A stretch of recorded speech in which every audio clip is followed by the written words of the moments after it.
Hello everybody, and welcome back to Input Left's Randomizer Pokemon Diamond Nuzlocke.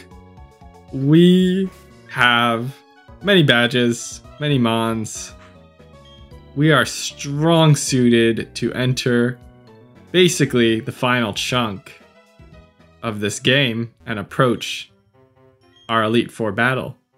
So, how you doing? You might be getting a little ahead of yourself there.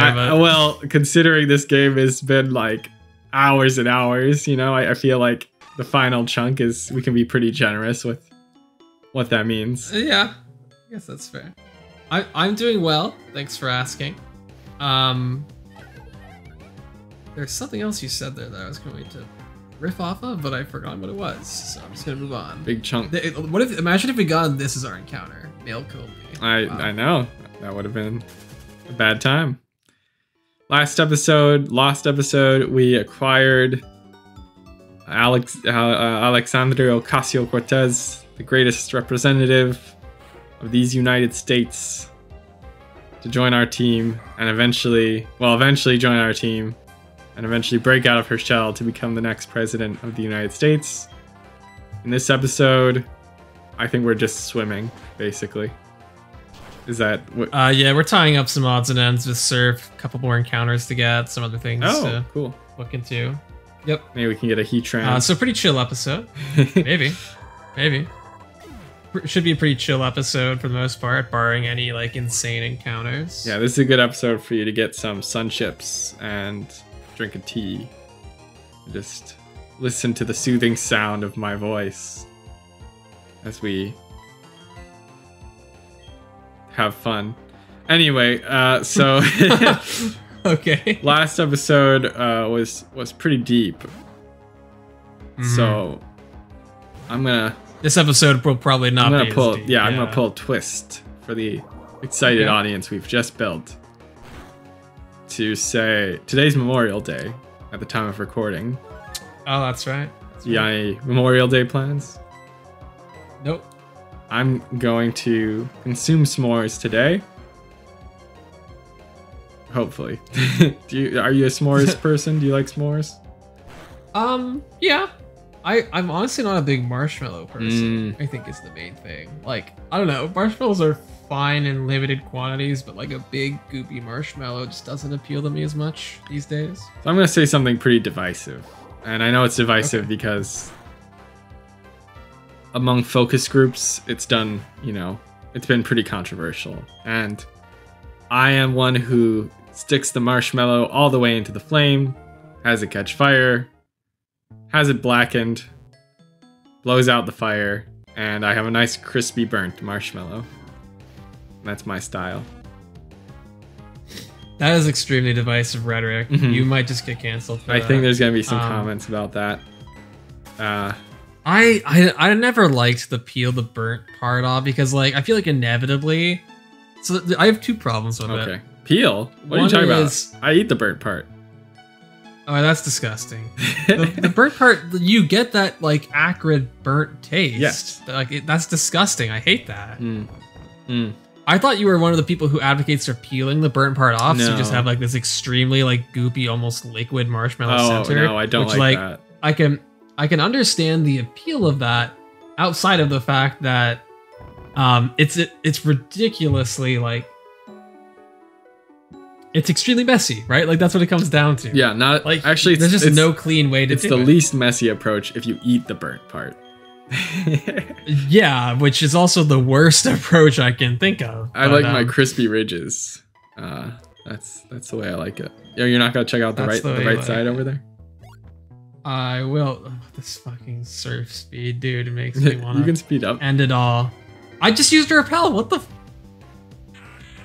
Hombre. Oh, there's just a huge level range. Yeah.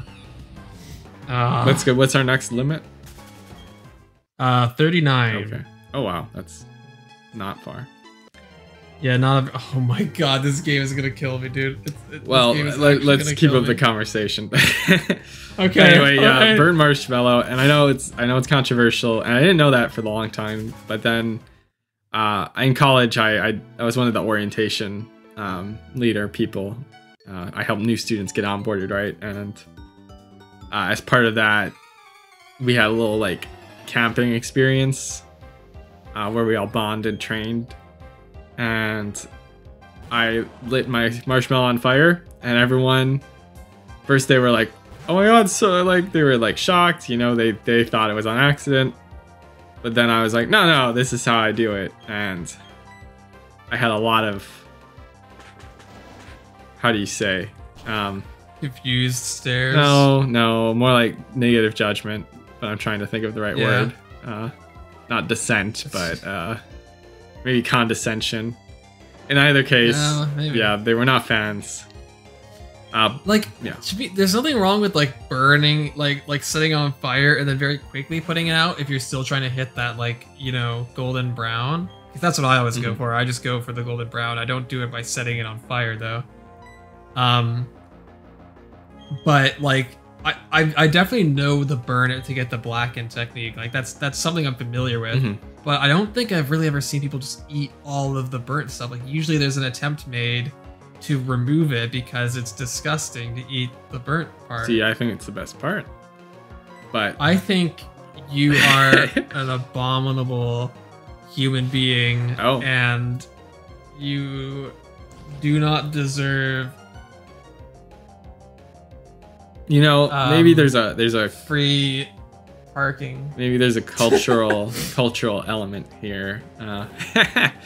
I think you just don't want to be persecuted. I don't. So you're gonna bring up some bullshit about how it's a Puerto Rican tradition. Yeah. Well, I did get it from my dad, but actually, so you get qualified immunity. Here's my qualified immunity. I'm gonna play the race card here. Okay, dude. All right. But actually though, the most like famous like Puerto Rican dish, like the main staple meal, it's burnt marshmallows. Coincidentally. Coincidentally, yeah. We roll our marshmallows in flames, and now if you say anything about that, you're actually very problematic. We call it a tostada. Yeah, it's called velo tostado.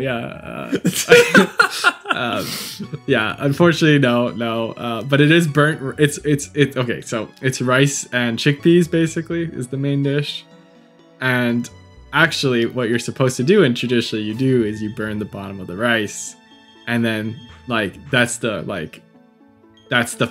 best part. Like everyone loves like the burnt rice from the bottom of the pot.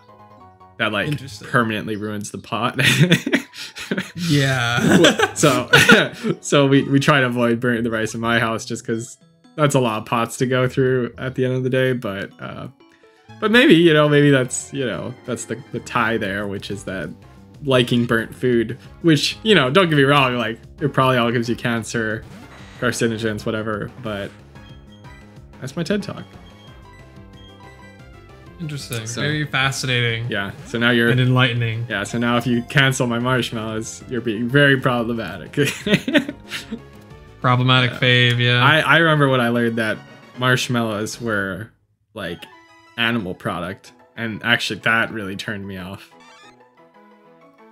Oh yeah? You want to marshmallows aren't vegetarian, aren't vegan. Did you know that?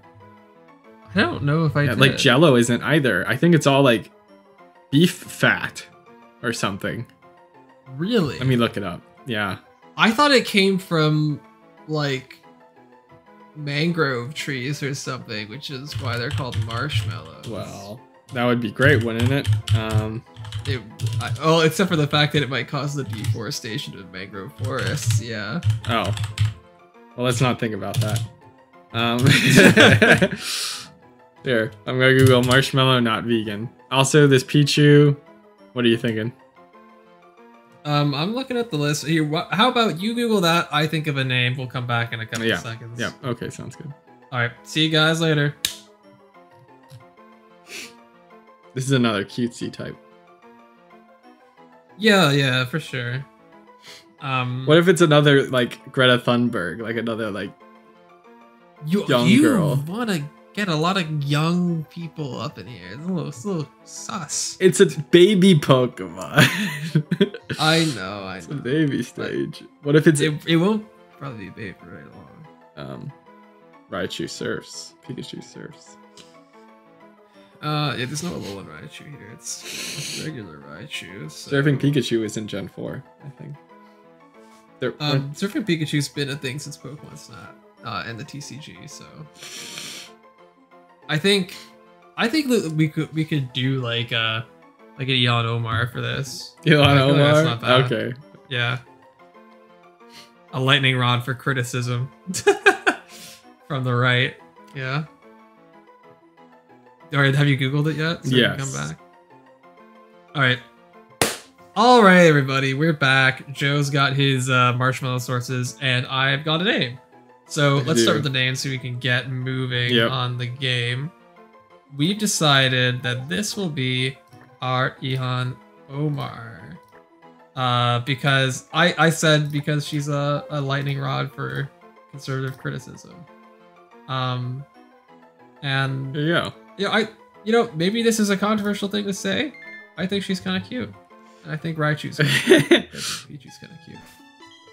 Yeah, as a one who is actually currently represented by Ilhan Omar, a lot of her original rise in politics was on the left, young people and progressives being like, she's so charismatic, she's so like, it was also an aesthetic appeal, like I'm sure, so yeah. There's a lot of like, almost like a pop culture around her, which whatever, but it was kind of it was like a celebrity in politics. Jealous? No, well, okay. You sound kind of jealous. I have a lot of stories related to her and her team, and I don't want to go into them, at least not right now. But wait, so are you not a big Yana? No, I'm not. Which is fine, you know. It's interesting because I don't think I knew this. No, she's like politically, like in terms of what she votes for, and like she's aligned with me, you know. And we don't have a lot of people aligned with us, so we do have to like take what we can get. yeah, I know what you mean. But you know, there's stories, and I think she certainly she's like more to the left than like Joe Biden, but she also plays the game of going with what's popular. And it's my understanding that the first time around she backed Hillary Clinton over Bernie Sanders. She just kept it on the kind of on the DL, really? like she's made herself into this like squad left progressive person, but like, you know, her history says a little differently.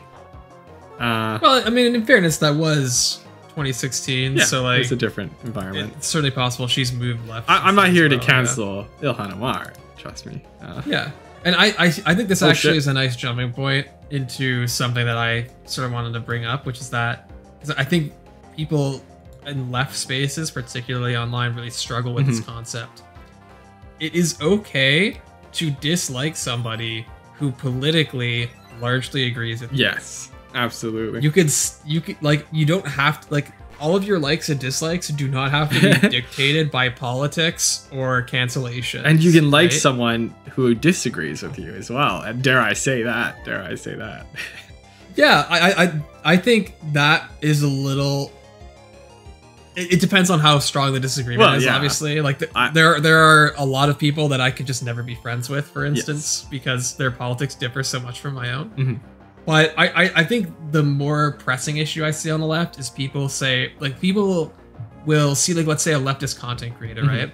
Who they largely agree with in terms of politics. They think, like, largely along the same lines. But something about them just rubs them the wrong way, and they can't explain what it is. So they, like, try as hard as they can to find some quote-unquote legitimate reason to dislike this person, whether that's like some cringe take they've supposedly had in the past, or like they dredge up old tweets or whatever, and they try to make them into a villain so that they could justify the fact that they just maybe don't really like their personality. Right. That's okay. You know, you're going to have people that like not everything is going to align perfectly with your political identity. You know, all your likes and dislikes. Yeah. So chill. That's all I wanted to say. That's my PSA. Yeah. Well, I found that, you know, I had to learn that to accept, and this kind of goes to that, and also both in terms of disliking people that you agree with, and also liking people that you can disagree with in certain ways, which is like, yeah. there are value sets that I think are more core than the way they present themselves in like American politics, for example. And a spirit of collectivism for example, is something that I really desire in a person. And right, there are people who have taken away totally different understandings of issues, but for them, it's still in their worldview is based on the idea that they want everyone to succeed, and that matters to me. You know, even if they think we'll get there by lowering taxes or whatever, like their values matter, and to me, like honesty is a value that matters, and so there's more to it than just, you know, I support this tax policy or Medicare or whatever. To me, there are deeper values that I think are core to the movement we're building to. So, on that note, marshmallows. I did want to get to that. I did want to get to that, which is I actually forgot. Forgot about the marshmallows. And we could go back to that, but basically, I think you might have been right a little bit about the history that they originally come. Okay, actually, you were wrong. They originally came from sap from a mallow plant.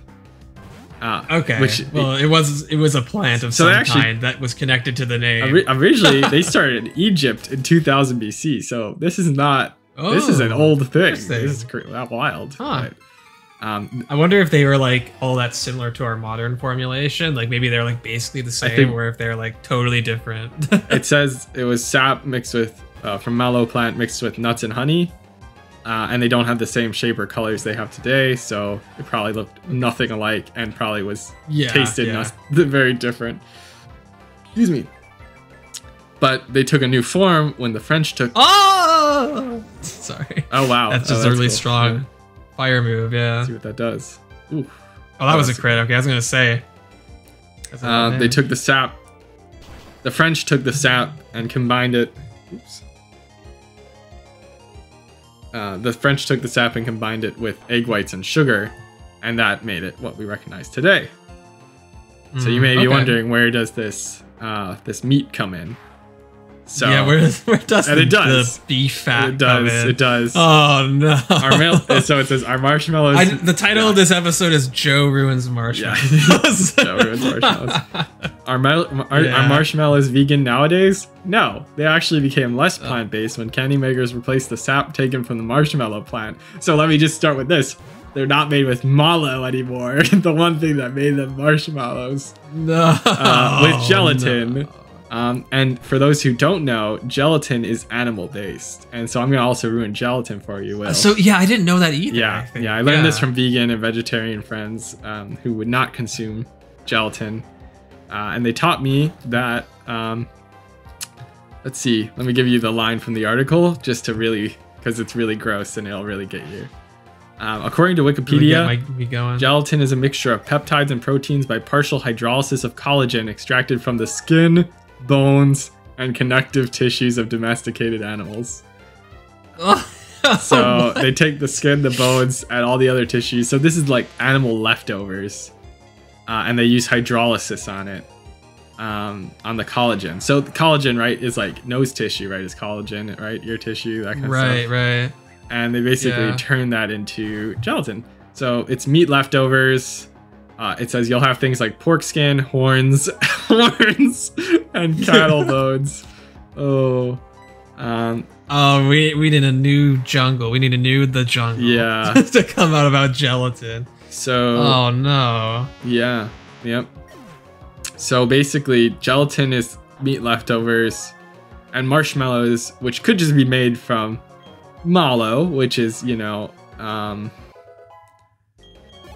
which is actually what they're supposed to be, aren't now made from that same gelatin. So there's a vegan-friendly marshmallow brand called Dandy's. It's Chicago-based, apparently.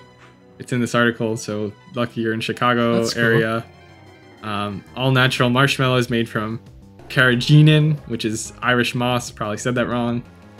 And it's an alternative to... Sounds like a drug. Yeah. Yeah, and also... I got some of that Irish moss. Made of Irish moss, but it could just be made of mallow. I don't understand. Maybe those trees are rare. I don't know. Trader Joe's, they have these, the vegan marshmallows, which is cool. There's also Amanda's Vanilla Marshmallows, which is UK based. And there's a recipe to make them at home. And there's a vegan marshmallow for all of you freaks out there. Yeah. And there's an HBO Max ad customized to my liking that features Ed and Eddie, Bill and Mandy, and Courage the Cowardly Dog on this article. What? They know I like animation. They're trying to get me to sign up. Oh, yeah. They don't realize I'm already signed up, so they're wasting their money. So keep sending me those. Nice try, Google. I win this time. I win this time. There's a second one that says The Nanny, Friends, and Fresh Prince. They kind of missed the mark on me. Either way, it doesn't matter. Yeah, so they're getting there. Let's see. These are quick recommendations that helped me in my vegan journey. The first recommendation is my favorite vegan multivitamin supplement. The second is the amazing vegan starter kit. Okay, well. Apparently this is a biased source. This is veganfoundry.com. But I'm still sure that they weren't lying about gelatin, because it's all stuff that I'd heard before. So. See, this is where the HMs really start to be a problem. Is like overheat would be a really nice nuke to have on Mayor Bernie. Yeah. I don't know if I want to replace the consistent flame wheel as a fire move, but like I'd love to get rid of cut. So I think I'm gonna save this TM for when we get to the move deleter, and then at some point I'll probably get rid of cut. Yeah. And replace it with overheat. All right. Sorry, I just wanted to give that interjection. Yeah, no, I feel the pain there. So I want to bet there's a hidden item here. Okay, sorry, I believe you. Well, I rap Mod Kip. Well, so are we almost done with this route? Are we near a new encounter? What's the status report? I haven't even been looking at. I think we're almost. Oh. I haven't even been looking at. We're almost done with this route. Okay. Yeah. Just trying to think of a good place to cut and leave the viewers in, feeling satisfied. Satisfied, but wanting more. So no, not satisfied. I'd say probably pretty soon. There's a couple more trainers around here, and then I think we'll be at a good stopping point. We got a pretty strong team we've developed. Yeah, we do. I find it cool that we've gotten 2 of the starters, though. Admittedly, we have not gotten my favorite starter, Empoleon. He's number 1. Same for me, yeah. I chose Piplup. I named it Pippi. I think I just watched a production of Pippi Longstocking, and I thought Pippi would be a good name for a Piplup. I think I've named mine Poseidon because of the trident on Empoleon's face. That's good. That's a good one. Thank you. I think trying to remember if my Pippi. I think my Pippi was a dude though, and Pippi Longstocking canonically is a girl. Also, I don't even know what that was about. I think at the time of watching the production, I think I didn't get it, but I just knew that the name was good. I still don't get it. Have you even heard of that, Pippi Longstocking? Yeah, I liked it a lot when I was a kid. Oh, okay. It's been a long time since I've really consumed any of the media, though. Pippi Longstocking media. Yeah, because I think it's not just there's a movie. The PL, books, right? The PLU. There's a lot of different. The PLU, the Pippi Longstocking universe. The EPLU, actually, the extended Pippi Longstocking universe. No, that's where they include the manga, right?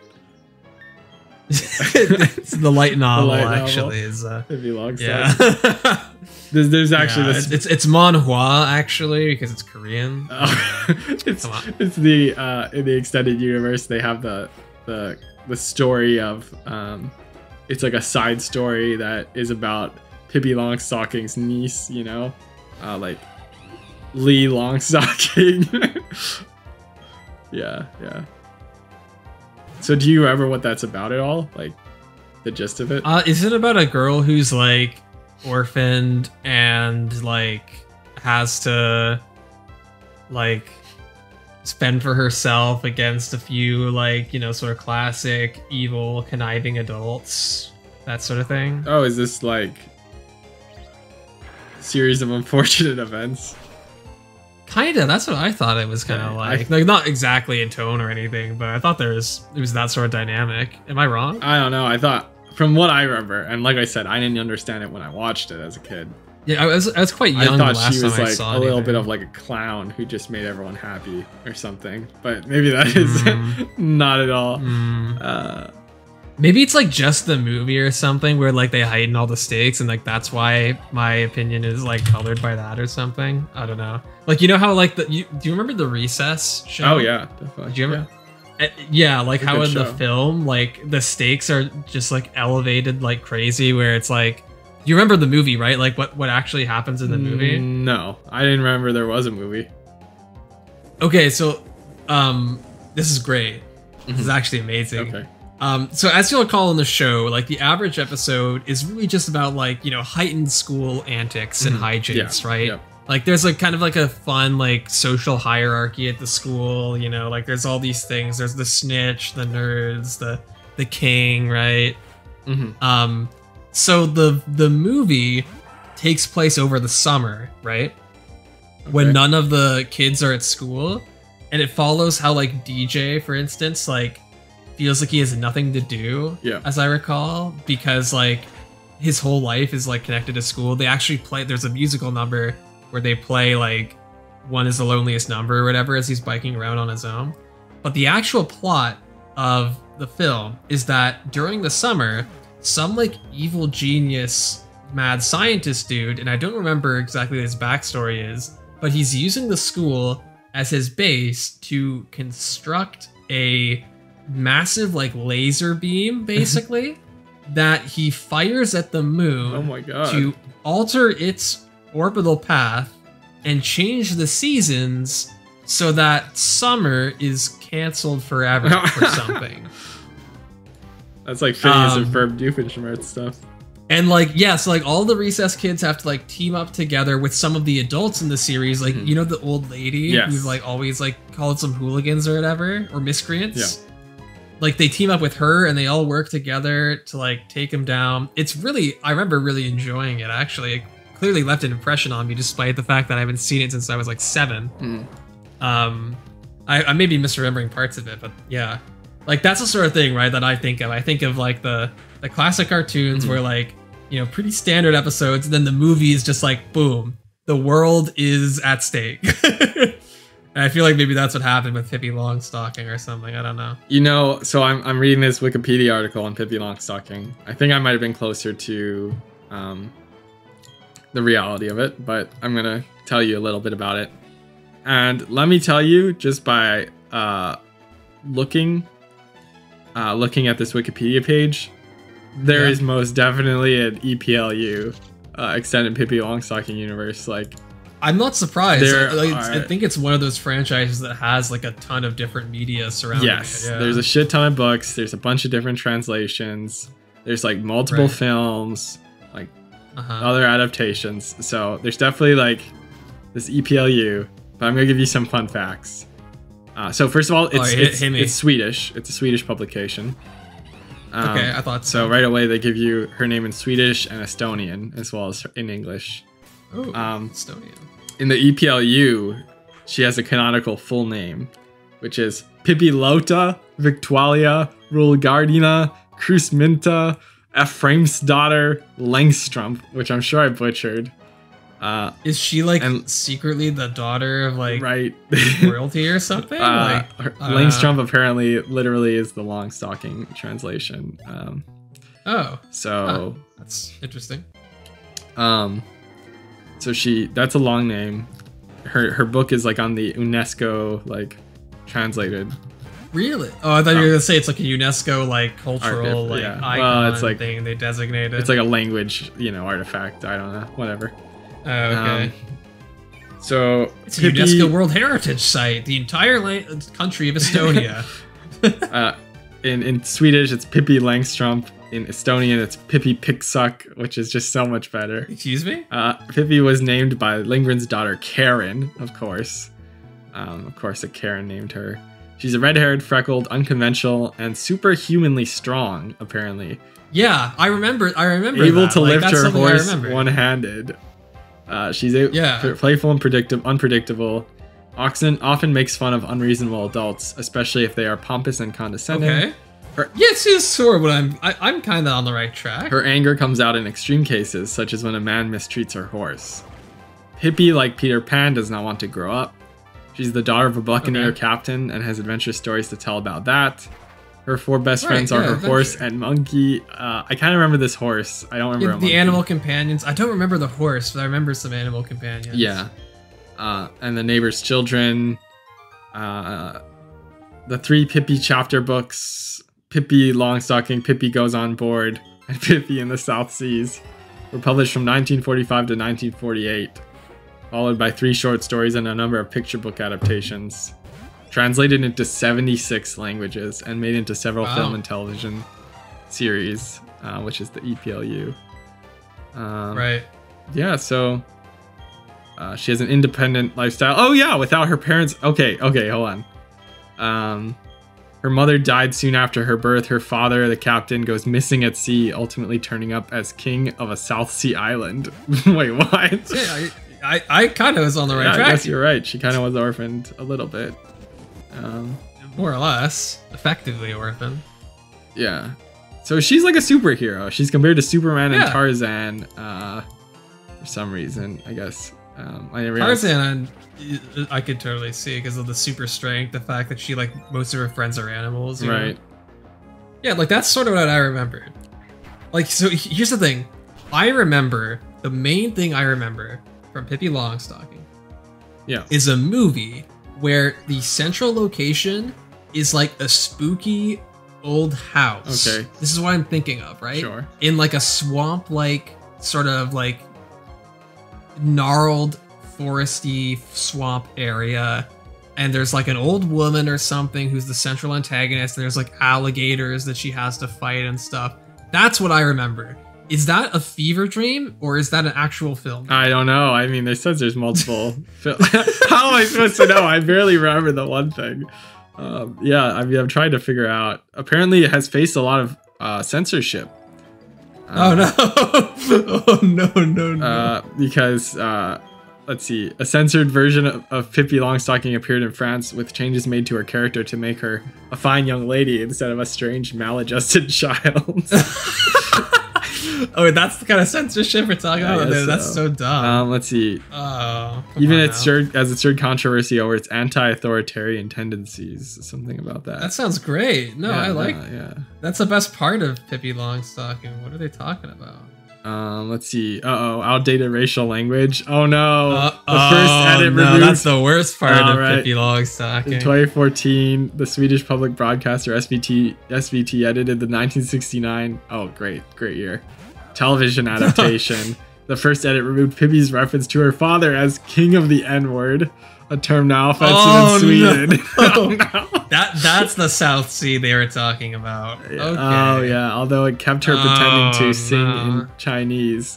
So she attempts to sing in Chinese, apparently, so that's great. We can imagine what that sounds like. Oh no. She's a colonizer. Pippi. Yeah. Oh, Pippi. No. You were the chosen one. Oh wait, this is actually legitimately scary what's happening right now. Oh, okay. This absol's let me go back to watching this baby game. +1 evasiveness. We need to start hitting this thing's and hitting it hard because it is bad. Okay, that's a nice crit. That crit probably mattered. Okay, it was a +1 evasiveness because it used double team, and it was a +2 attack because it used sword dance. I was pretty scared. Alright. That's Pippi Longstocking. Sorry, go ahead. Continue your Pippi Longstocking. I think this is a good place to end the episode. So, if you have seen Pippi Longstocking media, any of it, please comment if you think that there's this version of Pippi Longstocking in a dark haunted forest. If you can identify an actual media source that I might be basing these loosely connected memories off of, I will be thrilled. So I look forward to seeing what you can come up with. Help Will with his horror fantasy of Pippi Longstocking. Unlock my Pippi memories for me, please. Thank you. All right. Yeah, restore the Pippi-verse. subscribe, like. All right. See you next time. Thank you, everybody, for watching. See you later.